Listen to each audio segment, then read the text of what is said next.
Hello everyone, today I am going to try and convince all of you why you should pick up The Sun Eater by Christopher Ruocchio, which is, in my opinion, as of me recording this, the most underread series in sci-fi or fantasy. And if you are watching this from the distant future, I would like to note that at the time of recording this, it hasn't exploded in popularity yet. I know you might be thinking, like, what are you talking about? Underread, it's sold millions of copies, and has, like, a TV adaptation that's glorious, but unfortunately, I have to experience time linearly, and it is not like space. I cannot move in it in whatever direction I please. I have to go one day after the other, so I cannot exist in that time frame yet. But, glorious people watching this from the future, yes, it is the case that definitely happens, and this definitely will explode in popularity, but it has not happened at the time of me recording this video.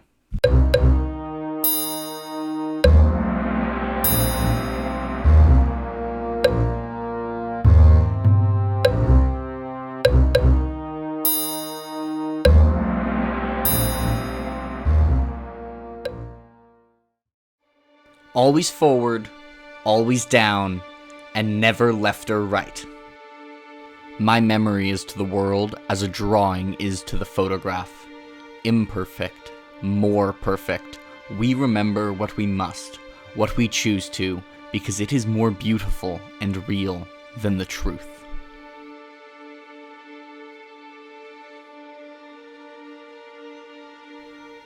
We like to imagine that we are ourselves a unity, one mind, one spirit. Not so. In truth, we are each a little legion, a pack of little personae, each one-eyed in its attention and single-minded in its aim. I pulled in two directions. Light! The light of that murdered sun still burns me. I see it through my eyelids, blazing out of history from that bloody day, hinting at fires indescribable. It is like something holy, as if it were the light of God's own heaven that burned the world and billions of lives with it. I carry that light always, seared into the back of my mind. We are not always the authors of our own stories. Some of us never are. I think that is what we struggle for, the command of our own lives. We struggle against families, against the state, against nature, against our own weakness. All that we might choose for ourselves, if only for a moment, if only once. Would that I had known each of them and all their names, for they deserved a monument and commemoration here. The boy who had addressed me was one of them. He died there, him and his fellows. He gave his life to cover our escape, and I cannot even record his name for you and for posterity. The greater part of war, I think, is such forgotten hacks of heroism. You sing your songs of Hadrian Half-Mortal, and of the Phoenix of Perfugium, of other heroes, but I tell you we are nothing.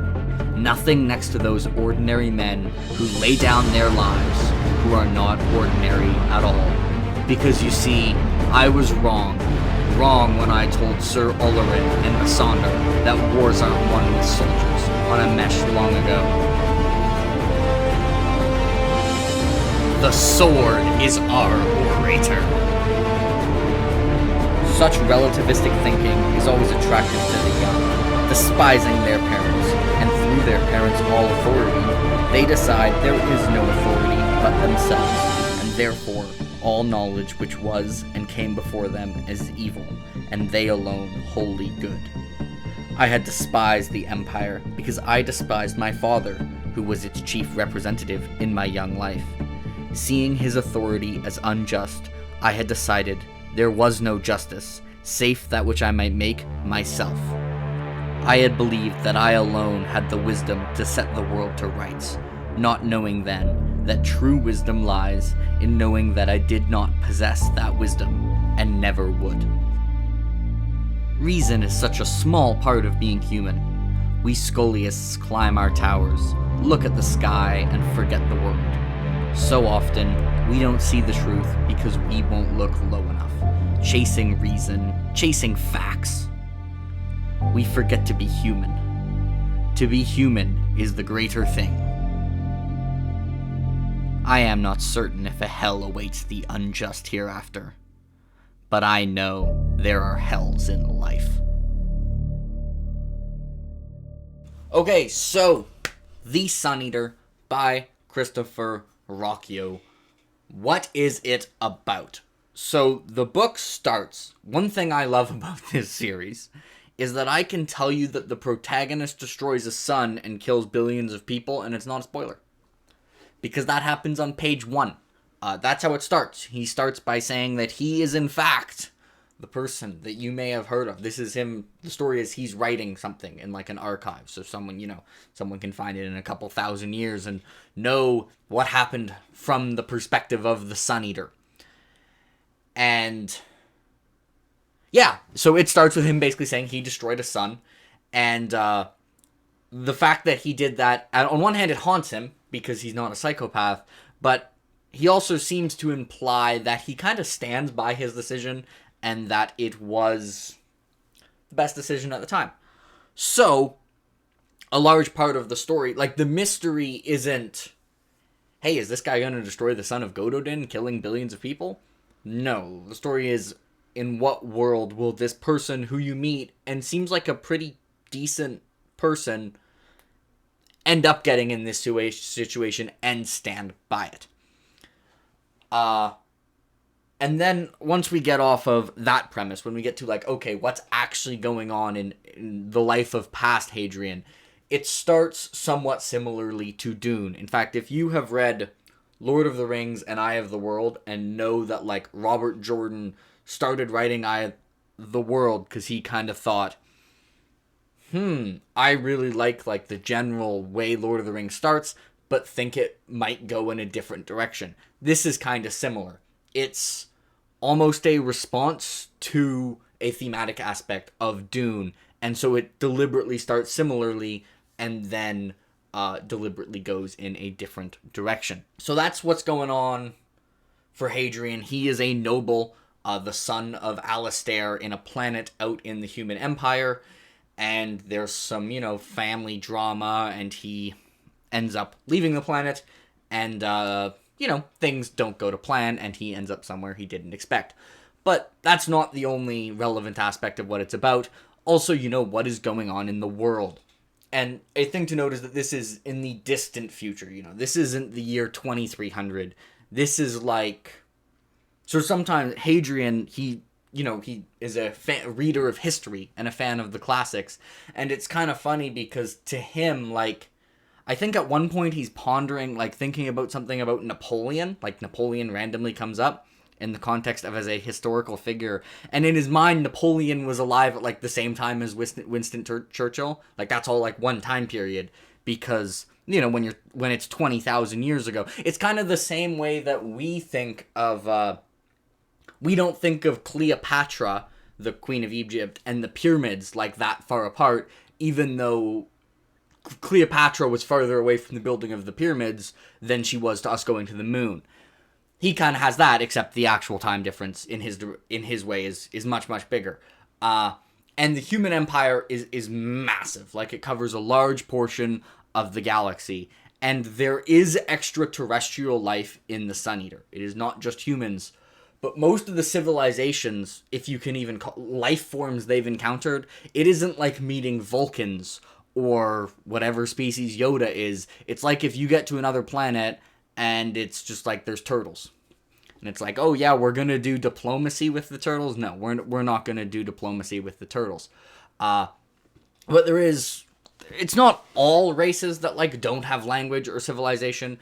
And one of the races is the Cielsen, which is a very advanced and very hostile race that humanity, one thing that humanity on the scale of the Empire encountered relatively recently, but relatively recently is they've been at war for 400 years, and the events of the series are centered around that war. In fact, if you read the thing before page 1, it says this is a translation into English of the Sun Eater and the war between the humans and the Cielsen. So that war is going to be extremely important, and it's not military sci-fi, but a lot of the plot lines and conflict is centered around the conflict between humanity and this Yeltsin. And another kind of conflict, like that's not the only thing, there's also a lot of internal stuff, is humanity is an empire in this, and it also has, it kind of has like two pillars of the empire. It's got the emperor and a very powerful religious state, which is called the country. And they kind of, the religion they worship is almost like Earth is what they worship, because no one lives on Earth anymore because Earth kind of got messed up. We don't know exactly how, but presumably in a way that wasn't fun. And a big thing that like the religion is focused on is similar to Dune, is thinking machines. Rocchio has said he very much is in agreement with Frank Herbert. He thinks Frank Herbert was ahead of his time on the whole AI thing. And the country's kind of raison d'etre is to snuff out thinking machines, but they also tend to also, you know, be dicks, as very powerful, intrusive religious states that are directly connected to government power tend to be. And, you know, there's stuff like that we've gotten rid of, but they're black, like, you know, blasphemy is a crime again. If you blaspheme, you will be whipped. And it's also, though, like, the Empire isn't all humans. There are factions of humanity that aren't in it. They're just much smaller. And some of those do use thinking machines. And some are, like, actual powers, the same way, like, the US is a power and Russia is a power. And some are, like, you know, space is big, so you can hide from the Empire. And some are, like, you know, if the Empire found them, they would wipe them out. But they're not easy to find, because there's a lot of places to hide in space, especially if you're half a robot. But that is what it is about, both the world and the person. I don't read that many books just based on the premise anymore. I generally read based on, you know, whether the people whose opinions I know and trust say a book is good. But I personally think starting with a character who destroyed the sun and the situation of the world is pretty damn fascinating. So I think the premise for Sun Eater is really interesting. So it's actually a more important part of the pitch than it usually is when I pitch a book.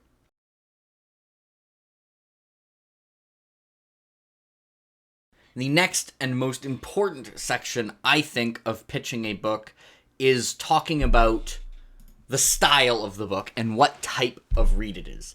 And the first thing to know is that while this is a sci-fi, it is soft sci-fi. Rocchio is not trying to predict technology.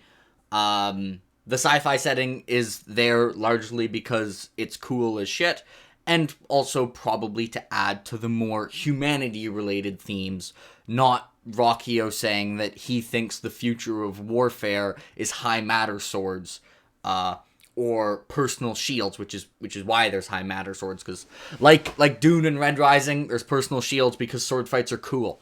Yeah. The other part about this is there's a spectrum of writing. There are people who try and write very more straightforward. It's called window pane prose by some, and there are people who are, you know, less straightforward. Think your Robin Hobbs and your Guy Gavriel Kays and your Ericksons and your Rothfusses and your George R. R. Martins, whatever. He's more on that end, where the writing itself is part of the art and the style is meant to add to the story.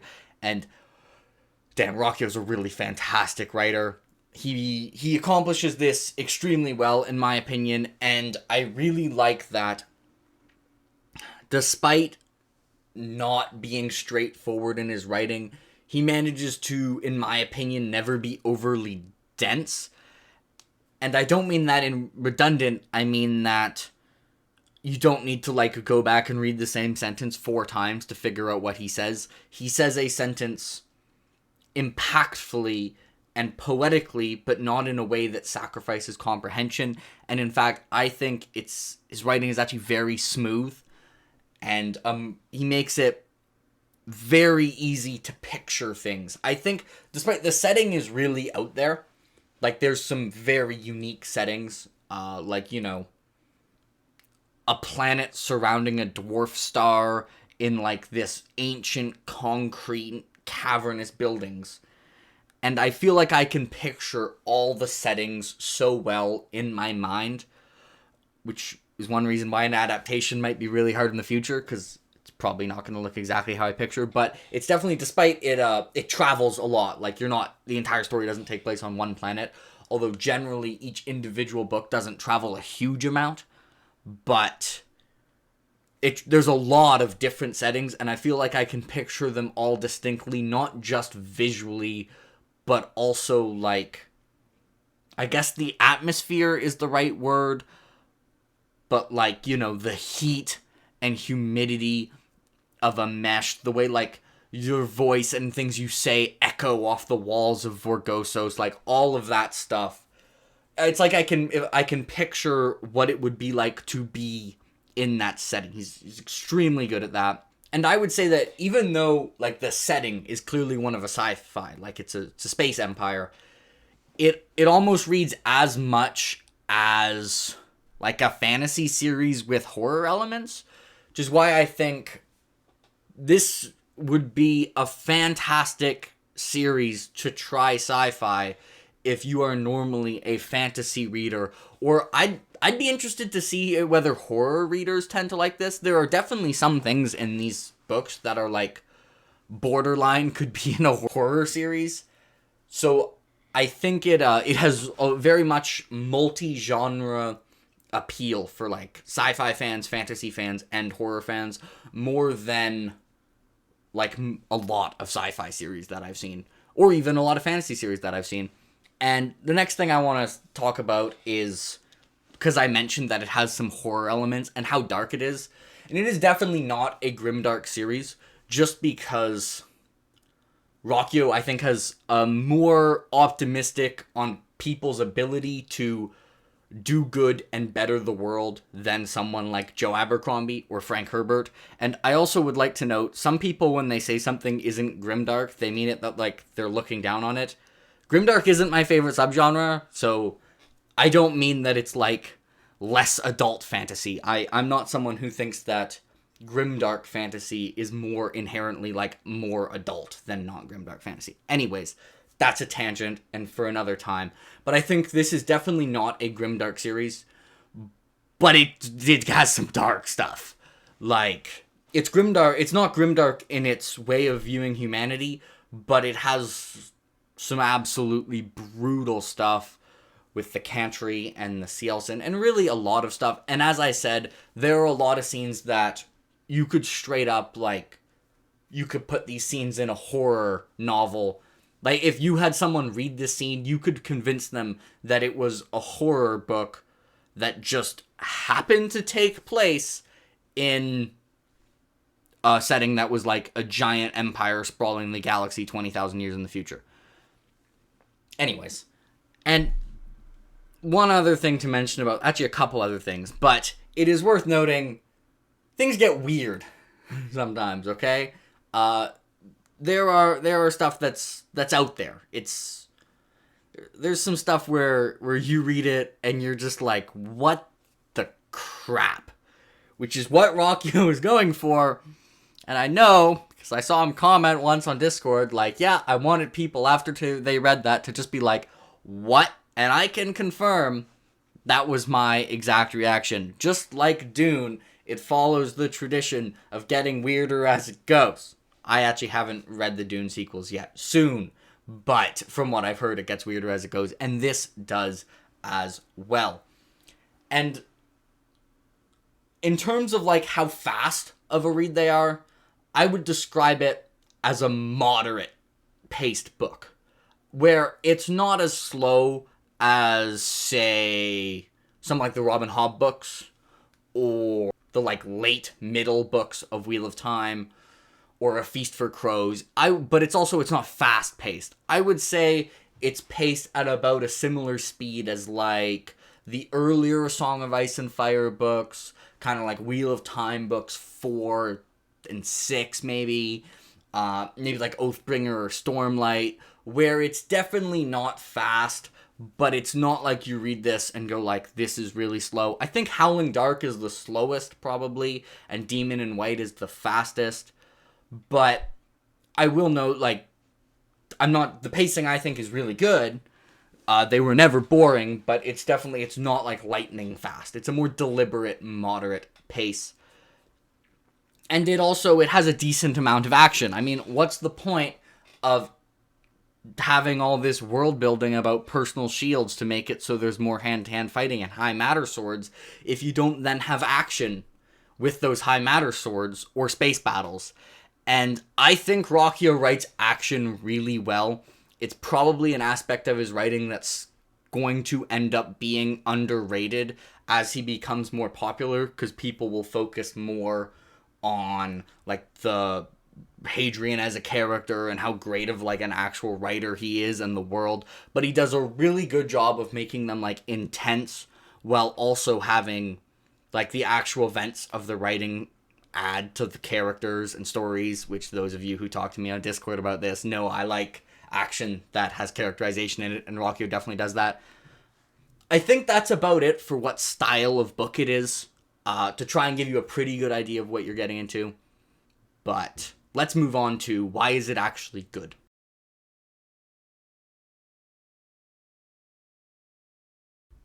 So to start, Rockio's writing is just fantastic. And you might think I mean like clearly better than average, or like quite good, like someone like Scott Lynch or Joe Abercrombie or Brian Lee Durfee. And those are very good writers, but no, I mean his writing is like Robin Hobb, Guy Gavriel, K tier. Fantastic. Like, holy crap, he's just so good as a writer. Like, line by line. If I had to like describe what makes it so good, I would say how immersive it is. Where this is one of those books that as you read, even if I feel like he could do this even if not much was happening, like even if he was just like setting a scene, you get immersed in the book, and like the world outside of the book goes out of focus because of like how into the book I got. I actually almost missed my bus stop a couple times because I was reading like Howling Dark or Demon in White on the bus, and like almost missed my stop because I was just like so focused on the world and in the words that I almost meant, like, I was, like, reading, and the bus stopped, and I wasn't, like, I hadn't been the one who, like, pulled the thing to get it to stop, and, like, people started getting up, and then I looked right, and I was like, holy crap, that's my stop, because I was just that into the book, and it's so good. Anyways, but the story doesn't have to get carried by the quality of the writing, because Hadrian has become one of my favorite characters of all time. I think he is... So, in general, I am very picky when it comes to very old characters. I think fantasy, the genre in general, has a tendency to write people who are much older than humans can become in everyday life, and I don't want to act like I could do better, because I'm sure it's very hard, but I feel like, in general, authors fail to convince me that someone is 400 years old. Let alone 4,000 years old, let alone 10,000 years old. Rockio does. His 400-year-old people feel 400, his 600-year-old people feel 600, and as Hadrian has aged, he has felt older and older. And writing Rockio, like not writing Rockio, writing Hadrian, like the Hadrian who's writing it, feels like an 800-year-old, in my opinion. And, like, he's done such a fantastic job of having Hadrian feel his age throughout the series, and having the events, both of the books and the things that have happened off-screen, and, like, the time skips between books, or before the books, impact Hadrian as a person in such a believable and realistic way. I think Hadrian's voice is incredibly distinctive, to the point where I'm really curious to see if Rockio writes like a third-person limited book with multi-POVs. I feel like it could have the Robin Hobb or Jim Butcher effect, where then when you go back to the first-person story, you realize that that wasn't the author's voice. Like, that wasn't just the author, that was the character aspect to the character. He also is just really entertaining. So Hadrian has a tendency towards melodrama. Ask anyone who knows him. He can be melodramatic. And also, current Hadrian is maybe less, like, outright melodramatic, but current Hadrian is very intense. Like, I had someone say a while ago that, like, they really like books that feel like someone is telling you a story. This would be like if your extremely intense, really old uncle was telling you a story and you, like, maintained eye contact the entire time. It's like that. This isn't like a soft, cozy, we're bedtime story. This is like, you know, we're outside. This guy's going to maintain, and he's going to be very intense, and you start to wonder, like, dude, are you, like, totally sane? And you can see, like, he's been through some shit. So, Hadrian, one of my favorite characters. There's also a lot of great side characters. I do think, in general, Hadrian as a protagonist shines a little bit brighter than the cast of side characters. It's not to say I don't think this cast of side characters is good, but I don't think it's as good as other elements of the book. And, the world building as well is just insane. Like, even in Empire of Silence, when we haven't seen much of the world, Rockio does a very, very good job of making it feel like this planet you're on is just one little tiny corner of this huge, sprawling human empire that would take centuries to cross, even at speeds that are, like, hundreds of times faster than the speed of light. He does a really, really good job of capturing the truth that no matter how big you think space is actually bigger than you think it is. Like, right now, no matter how big you think space is, it's bigger because humans can't conceive how big, like, you know, thousands of light years is, right? Or even how big, like, a star is compared to the planet you're on. I mean, it's hard to even picture how big Earth is from, like, a physical perspective. He does a great job of showing that. The world also, like, so many, like, unique and crazy settings. It's super unique, I think, both in, like, the extra life and the other planets. He doesn't get super info dumpy as well. It's delivered in an extremely natural way. The world building is incredible. And it's also like,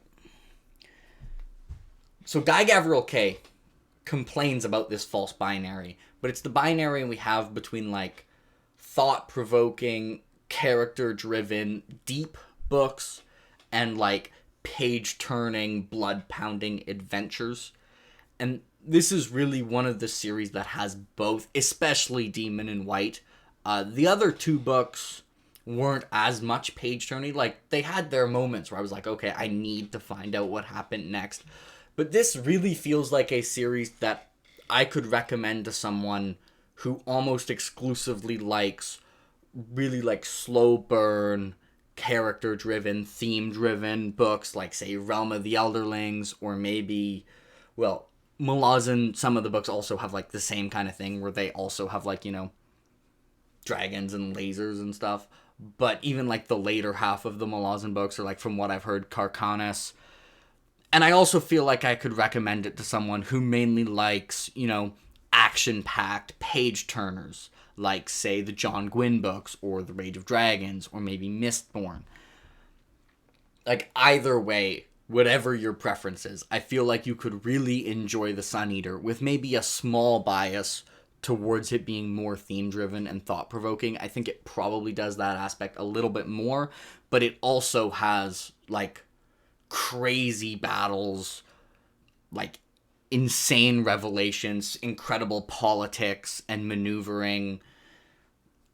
It feels like I can recommend it to people.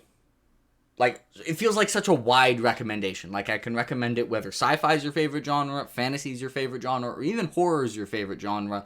And I can recommend it whether you like very slow, deliberately paced, like, character-driven, theme-driven books, or if you just like page turners. And if you are like me, and you like all of those things because you basically like almost all the types of books in the genre, then it has even more to offer, and you should definitely read it. One thing I really like about this book or this series, is it doesn't rely on subverting tropes that much, which I think could lead to it having a lot of longevity. And while I was reading it, I never thought to myself like, oh, this is really like super tropey. It's not like, it's not a series that is obviously embracing the tropes, which I'm not criticizing. I love Faithful and the Fallen. It definitely does that. But it also isn't going out of its way to subvert tropes, which I can also like, but I feel like what Sun Eater's doing has more potential for longevity. This is kind of a random thing, I think, but I think the novels that rely on subverting tropes might not age as well. I don't mean they might not age as well for the next 10 years, but I mean they might not have aged well in, say, 100 years. And I think it's a reason Lord of the Rings has aged so well, in that it doesn't rely on subverting tropes, but it also, at the time, like, if you read The Lord of the Rings when it came out, you wouldn't be like, oh, this is just subverting all the tropes. You also wouldn't be like, this is super tropey. And Sun Eater, I feel like, has that feeling. And it's one reason why I will continue to push it on everyone. And I hope it has a large degree of success until the distant future. But of course, it is not all perfect. And some people will not like it, as not everyone has given all the books 5 stars on Goodreads. So I do have to acknowledge some potential drawbacks.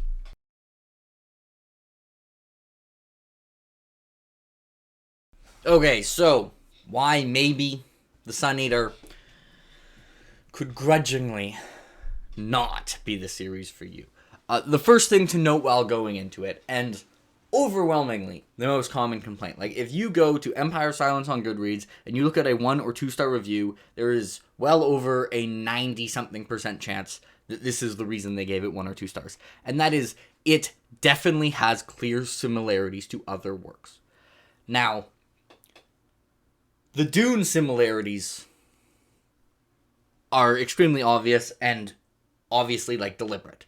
Like, it's the same way that, Robert Jordan wasn't going like, oh yeah, these people probably haven't read. It's not like Rockio was saying like, these people who haven't read Dune, I'm going to trick them into liking my book, and they're going to think it was original, and I will have tricked them.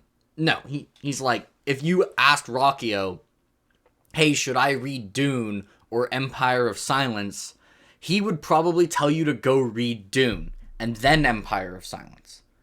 By the way, read Dune. Dune is fantastic.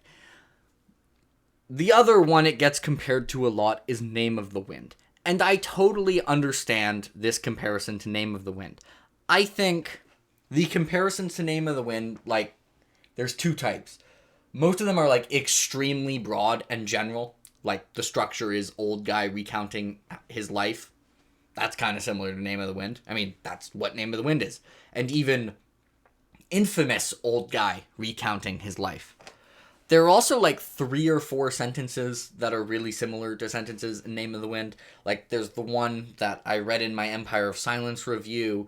There's also, I think, one where he says something like, there are some people who might take advantage of, like, their power dynamic with women, and I will never be called one of those people, which is almost verbatim something that Quoth has said, except it wasn't power dynamic, it was something else.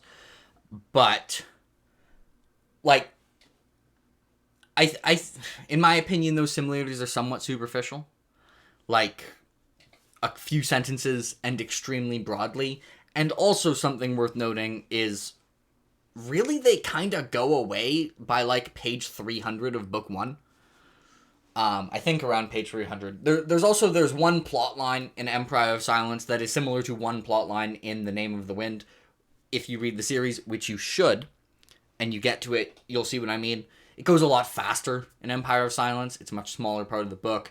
And then once you get past that, the similarities slowly start to go away. And then once you get to Howling Dark, it's just like, if you call Howling Dark a Name of the Wind ripoff, you're drunk. Like, it's not. It's so ridiculously not a Name of the Wind ripoff. I feel totally comfortable insulting people, anyone who could theoretically call it a Name of the Wind ripoff. Like, it's ridiculously not similar to Name of the Wind. But, like, they are there.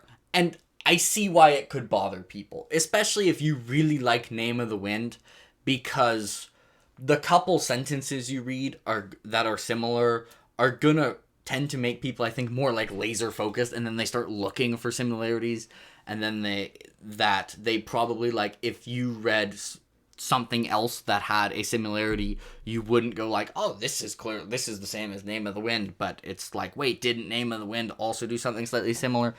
Whatever. You can expect it. I know people who have been annoyed by this aspect in Empire of Silence and then continued on and love the series. I could not emphasize this enough. If you read Empire of Silence and your thoughts on it was, Christopher Rockio is a really good writer, but I don't like it because I'm annoyed by how similar it is to Name of the Wind or Dune, please continue.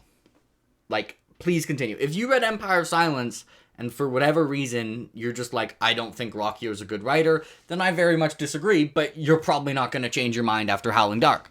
Because I mean, Rockio has improved as a writer in Howling Dark and Demon in White, but if you thought he wasn't a good writer in Empire of Silence, I don't get it, but you're probably not going to change your mind. But really, anyone here who's read Empire of Silence and that was like your main complaint and it stopped you from continuing the series, please continue. You won't regret it. Anyways, that being said, Howling Dark is, I think, the slowest of the 3 books, but it also, like, it's so good. The setting that it's in and the situation is so unique and fascinating that I was never bored, and then the ending is crazy, but I kind of see it. And then, I mean, Demon in White, remember how before I said, if you go look at a 1-star review of Empire of Silence, this is what you're gonna see? I can't say what a 1-star review of Demon in White would look like, because Goodreads literally has none. 0 people have ever given it 1 star. And honestly, I see why. It is a book that checks all the boxes, that is like page-turning, deep, super thematically interesting, with amazing characters, great politics. Like, there is something in Demon in White for any fan of sci-fi, horror, or fantasy. Like, I feel like you can't not be like, at least some of this book was straight fire.